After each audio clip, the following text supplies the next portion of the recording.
to Odibo chieftaincy family. Now is what is called the Bajulaye kingship. That's where I came from. So I'm a proper Lagosian. That's my father's side. Then from my mother's side, it's called Eletu Iwashe. Because we all need to know our history so that these non-entities, this imbecile, this moronic, nomadic, idiotic, useless human beings will not come into our land and start to dictate. And just in case any one of you may not know, the Fulanis are less than 10%, even 1% of who we are in Nigeria. They are less than 3 million. And population is telling us we are 200. In other words, the Fulanis, this egregious hegemony of the Fulani people are less than 1% in our country. And these idiotic people, with the help of the British, Britain, if you're hearing me, you are put on notice. You are not going to get away with it. You have gone a long time. And your useless contraption called amalgamation of 1914 is already null and void. As at yesterday, it was 7 years overdue. Any treaty more than 100 years is overdue. And you have not called us, you have not asked your stooge, the Fulanis, to come to the table. They don't want to Jojo, they want war. They haven't seen anything yet. They will know what we are made of. The Biafrans and the Yoruba nation, we are not going to take it anymore. The end has come.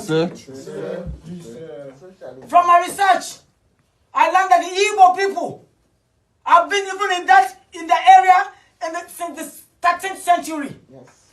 I also learned, in case you don't know, the Igbos come from Eri. Eri happens to be the grandson of God. God happens to be the seventh son of Israel, of Jacob, in the Bible. Yes. So if these people have been existing for that long, where do this useless Fulani come to come and tell them how to rule their land? How to rule their resources? They want to take over. They are not going to take over. We will not. Maybe we have all been soft, including the Yoruba nation. We have all been soft because we are real humane people. When I look at the Yoruba, because I come from them, my grandfather used to house some of these useless people called Fulanis and Hausas. We give them money, we give them food. And then they want to turn around and bite the finger that fed them. And I'm saying no, not on our watch. I'm going to be 65 years in another 3 months. I don't want to end this contraption to my grandchildren. I also know that the Igbos are the smartest in Nigeria. I did my research. That's what the research says. And if they have been that long, managing their resources, enterprising, nobody should dictate to them in the 21st century how to run their life. Now to come to the Yoruba people. I know my people are educated. They are sophisticated. They are very cultured. Yep. And sometimes their nicety is not because they are weak. But when you are a human being, you want to treat, that's what the Bible tells us. That's what Jesus said. He said, love the Lord thy God with all your heart, with all your soul, with all your mind, and with all your strength. And then they asked him, what is the next commandment? He said, love your neighbor as yourself. The Yorubas have been too accommodating. They allow foreigners everywhere to come because they believe what is good for me should also be good for for people around me. And they allow them to come. But it's a shame that right now, the Yorubas don't even have a nation. They don't have themselves. The Fulanis has override everything that they are doing. Why are we exiting? Why is there going to be a Yoruba nation exiting? Right now, as you are speaking, a master's degree holder as a Yoruba does not have a job in Nigeria. But an Hausa, a Fulani man who went to ordinary high school or elementary school or primary 2 is now a commissioner, is now a director. How?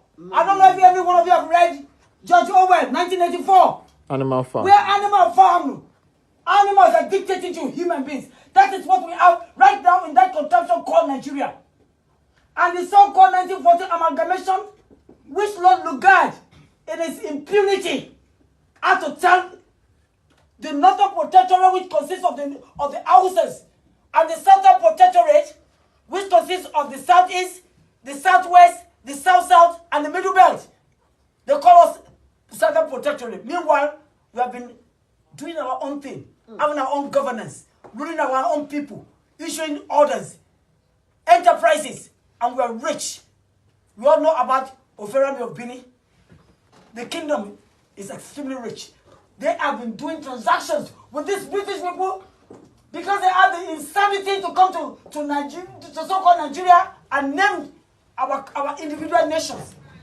Join us together and call us Nigeria. How did they come across Nigeria?